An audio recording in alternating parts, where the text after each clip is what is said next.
On February 15, 1564, in Pisa, Italy, Galileo Galilei came into existence. He was the first of 7 children of Vincenzo and Giulia Amanati. In the early 1570s, Galileo moved to Florence, where he went to the monastery school at Vallombrosa near Florence, and then in 1581, he got accepted at the University of Pisa, where he was supposed to study medicine because his dad wanted him to, but he instead fell in love with mathematics and decided to make the mathematical subjects and philosophy his profession, which of course his father didn't approve of. Galileo then learned to teach Aristotelian philosophy and mathematics, but then left the University of Pisa in 1585 without even getting a degree. But do not fear, because Galileo did private lessons and slowly built up his fame through manuscript after manuscript after manuscript of ingenious new discoveries in math and the sciences. Through this, Galileo also obtained funding in the form of patrons. He also obtained the chair of mathematics at the University of Pisa in 1589, which is where he demonstrated by dropping stuff with different weights from the top of the Leaning Tower of Pisa that the speed of an object falling does not depend on its weight. Along with that discovery, Galileo started to throw Aristotelian philosophy out of the window, which his colleagues weren't too happy about. That resulted in him being kicked out of the University of Pisa in 1592, but luckily his patrons got him the chair of mathematics at the University of Padua.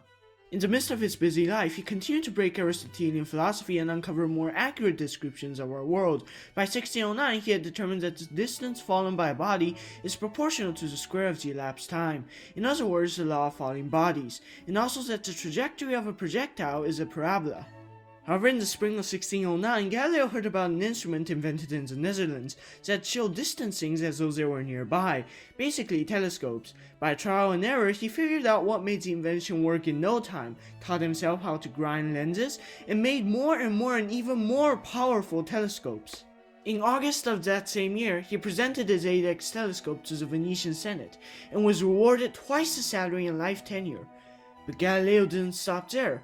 In the fall of 1609, he made a 20X telescope and used it to look into the heavens. What he found was that the moon's surface wasn't smooth like had been taught, but is rough and uneven. Later that year, Galileo left Padua for his home Florence, even though he had tenure at the University of Padua. He wanted freedom from teaching, so he took the job of court mathematician in Florence. Next year in 1610, he began to observe Venus, and he saw moon-like phases, which couldn't be explained through the Earth is the center of everything or the geocentric model, but could be accounted for through the heliocentric model. Then, 3 years later in 1613, Galileo published his Letters on Sunspots. In the appendix, he took all the evidence he had gathered over the years about why the sun is at the center of the solar system, and stated that he agreed with Copernicus, the originator of the heliocentric model. With the church facing challenges to its teachings from Protestants, the Pope set up a system of courts to combat heresy, called the Inquisition, and they banned Copernicus's books. Galileo opposed this, saying that this will harm the church's reputation, but it didn't work, and Galileo agreed to obey the ban. 10 years later, Florentine, who admired Galileo, became the Pope, and Galileo had 6 meetings with the Pope about his latest book on his theory about the tides, and the Pope granted permission for him to create that book, provided that he doesn't take sides on the cosmological debate.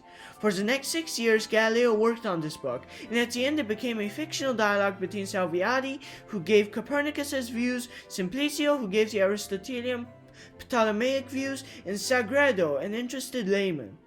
Initially, the book was allowed to be printed, but soon after, the Inquisition banned all sales of this book, due to the fact that the Pope considered calling the person who gave the Aristotelian Ptolemaic views Simplicio taking a side. He was charged with vehement suspicion of heresy and was sentenced to life imprisonment. Galileo was crushed by the harsh verdict, but out of the 3 judges who disagreed with the verdict, the Archbishop of Siena got permission to take Galileo into his home and helped him through his depression.